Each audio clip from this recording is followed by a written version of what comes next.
Yes guys, welcome back to a new video on the channel. In this video I had the amazing opportunity to interview a Bristol City legend. We talked all things Bristol City, his football career, and also any advice for young players trying to make it through into the football world.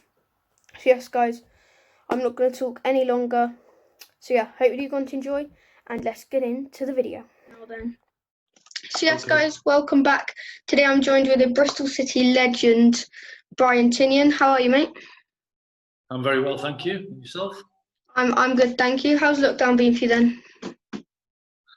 Well, it was difficult. I think it's been a difficult time for everyone. Obviously, there's a lot of change. We've obviously haven't been able to come in and watch the 23s and the 18s play and watch the training. So it's been difficult for everyone. But I think all the younger players have handled it really well. They've all had programs to stick to make sure they keep themselves fit. And they're all really looking forward now to coming back. Yeah, so obviously you're an ex-football player, you played for the likes of Newcastle and Bristol City. You have over 500 appearances. Bristol City scored over 40 goals. How was it then playing for Bristol City, and how did you get into the football world? Well, I went to Newcastle when I was 15 for a trial, and luckily enough, they wanted to sign me. So I started there as an apprentice at 16. Played in the first team, I think, probably about 50 times at Newcastle.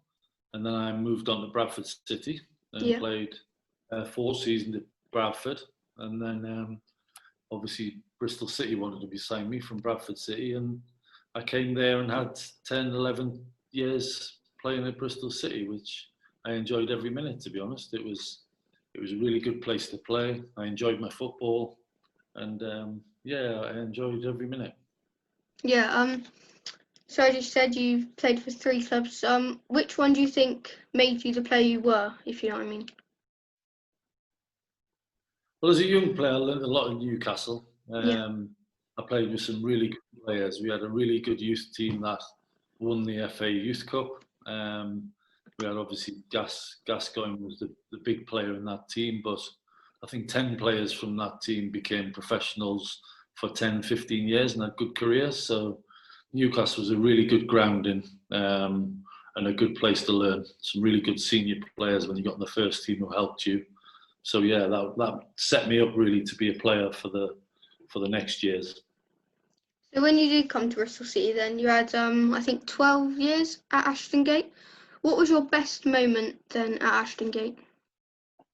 Well, obviously there was the Liverpool goal at Anfield when we won 1-0 in the replay, which was a fantastic night for everybody concerned with the club, and the supporters were there in thousands. So that was a fantastic night.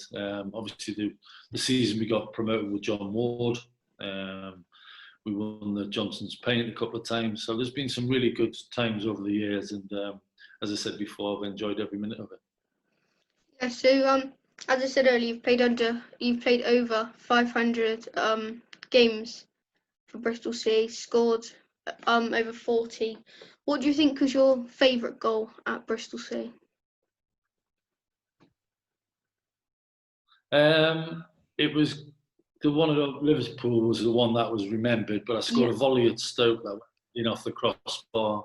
I scored one against Swindon at home from about 25, 30 yards, which rocketed in the top corner. So yeah, there's been some good ones. I didn't score as many goals as I probably should have, if I'm honest. I was more of a creator of goals than a scorer of goals. But looking back with what I had, I think I probably should have scored more goals. But I did enjoy the ones I scored, and scored some pretty decent ones, to be honest.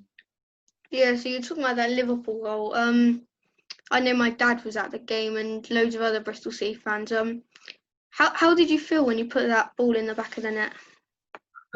That was an unbelievable feeling. It was a long time ago, but it feels like yesterday. You can remember everything about it. You can remember the atmosphere. You know, the Cop End clapped us off at the end of the game, although their team had lost. It was just an unbelievable feeling that, although it was, I think, 25 years ago, it seems like yesterday. It was unbelievable, really. Do you think that was your favourite game in your football career? Yeah, it probably was, to be honest. It was a fantastic achievement for everyone. You know what I mean? The team, everyone in the team was superb that night, and we had to go to Anfield and beat a team like that. So it was a fantastic night for everybody at the football club. And as I said, there was 10,000, including your dad, away watching and enjoyed that. I think everybody who was there can remember it as well as the people who played there and the lads who played. So it was a great night for the football club, really. Yeah. So obviously you're still in football, aren't you? Yeah. So with Bristol City this season, the season finished. What have your thoughts been on Bristol City season this season then? I think we started the season really well. I think everybody was really optimistic. We've got a really good squad of players, but unfortunately, it just hasn't quite happened for us like the football club wanted it. You know, we had aspirations to be in the playoffs, and unfortunately, we've just fell short of that as a football club. So everyone's really disappointed, but at the same time, everybody's got to dust themselves down and get ready to go again next season, and hopefully we can get where everybody wants us to be, and that is in that top six and pushing for promotion to the Premier League. Yeah. So Lee Johnson was sacked earlier on in the month. Then who would you like as the new manager? Who do you think will push us on to playoffs next season? Yeah, it's a difficult one for me, really, but I'm sure the Lansdowne family, Mark Ashton, will do their utmost to get the right person. I think that's obviously everybody wants to get us in the top six, and whoever that is, we just keep our fingers crossed that the next person is that person. So we're all on edge and waiting for that person to be announced, but I'm sure everything's been done meticulously to make sure it's the right person, and I think that's the key for the football club and everyone. Yeah, I think in my opinion, I think we should get someone with a bit of experience in, because to take us to that next level. Yeah, it'd be good. You know, everybody wants us to take that next step. You know, everybody at the football club works there, are working extremely hard. We've built some great foundations over the last 4 or 5 years. You know, Lee Johnson did some great work. I really enjoyed working with him. We worked really good with each other. We had a lot of respect for each other, and it's the next era of the football club, and hopefully everybody can get the right person, and we can all kick on. Yeah, so you still work with Bristol City. You work with the youth development stuff. With all the players like out on loan at the minute, like Joe Morrell, and all the younger players like Taylor Moore, Sammy Smollix, who do you think next season is going to push on and maybe take us to that next level? Because we do have such a young team. Yeah, well, I think there's been some really good performances out on loan this season. Joe Morrell and, as you said, Liam Walsh were excellent. Cameron Pring, the left back who was at Walsall this year, he's an excellent prospect. James Morton, a midfield player, another really good player who we've got high hopes for. Tyreek Bakinson, who was at Plymouth at the end of the season and helped them get promotion, is another exciting player. Taylor Moore's actually played championship games this season, impressed everyone. He's a real leader and a great person. So we've got a lot of young players who will be pushing, and hopefully when the time's right, they get the opportunity.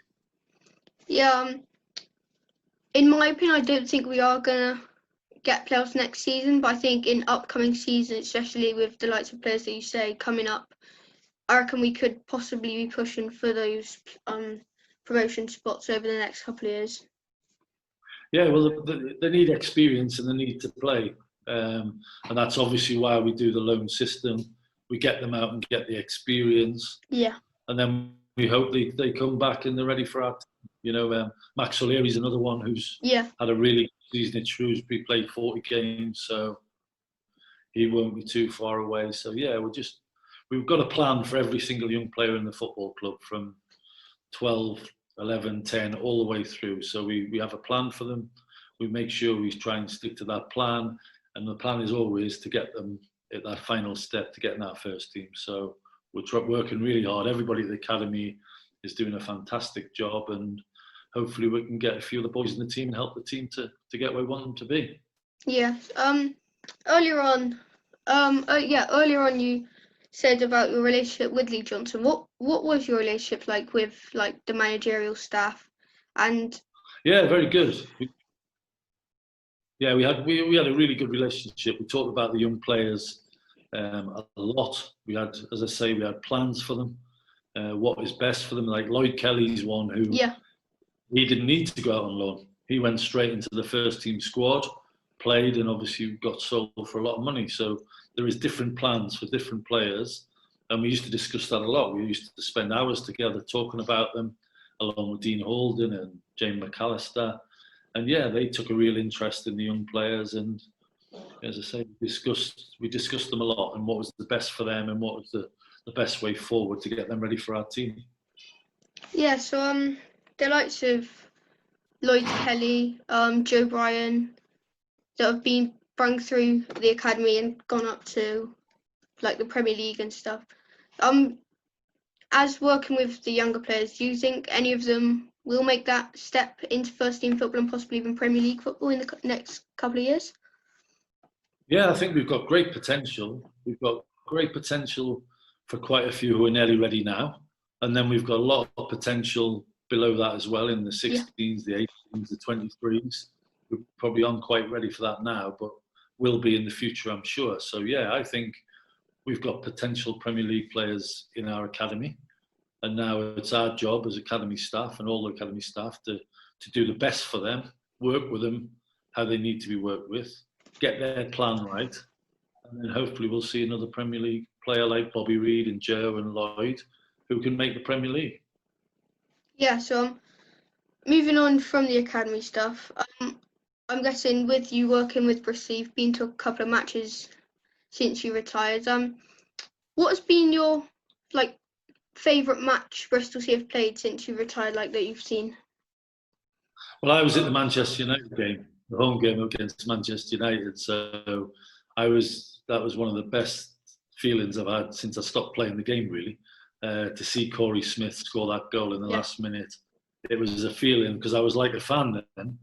So it took me back to Liverpool a little bit, to be honest, because then I knew how all them people at Liverpool felt in that moment when I scored, because I felt exactly the same when Corey scored. So yeah, that was the highlight and the best game I've seen since I stopped playing the game for sure. And the boys were brilliant that night. And as I say, Corey's goal was the real highlight.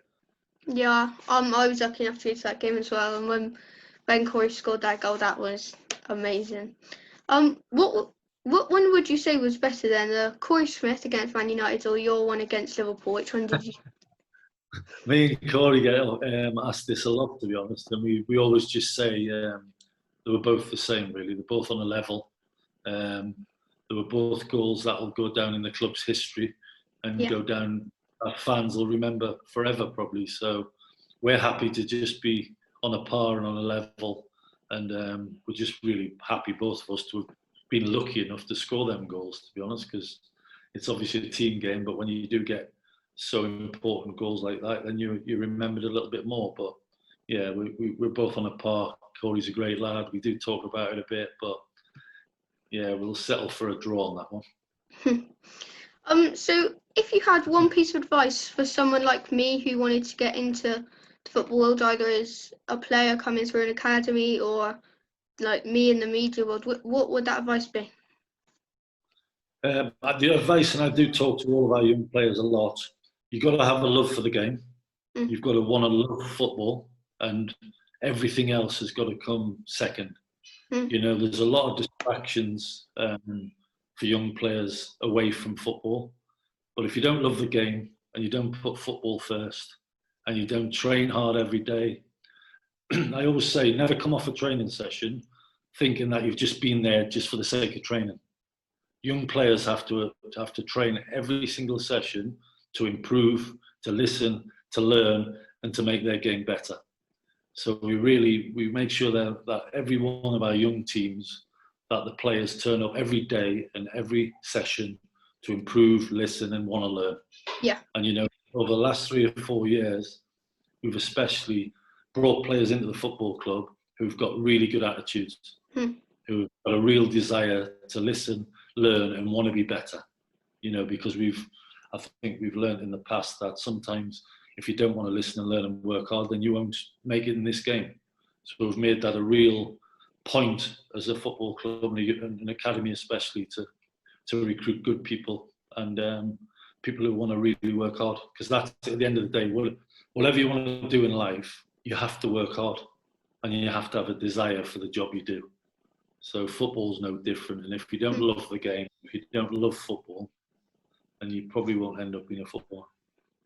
Yeah, so would you say if you had the skill but then you didn't have the attitude, will your football dream come true, or do you need both of them to succeed? We've released players in the last 2 or 3 years who've got really good ability and they're good footballers, but they haven't got the attitude or application, we think, to go on and be players. Because it's a tough game. You know, it's not an easy game to get a career in. So your attitude is really at the top of the list. You know, you have to have a desire and an attitude to work extremely hard. You know, Lloyd Kelly had a brilliant attitude. Joe and Bobby, fantastic attitudes. Yeah. You know, all the players we've got at the minute, we're really lucky. All of our young players that go out on loan, the feedback from them loan clubs is always, yours are the best players. From any club we have players on loan, yours are the best. They've got the best attitude, their application is good, great lads, and they want to learn and they want to listen. So we want to keep that going, and it gives them the best chance.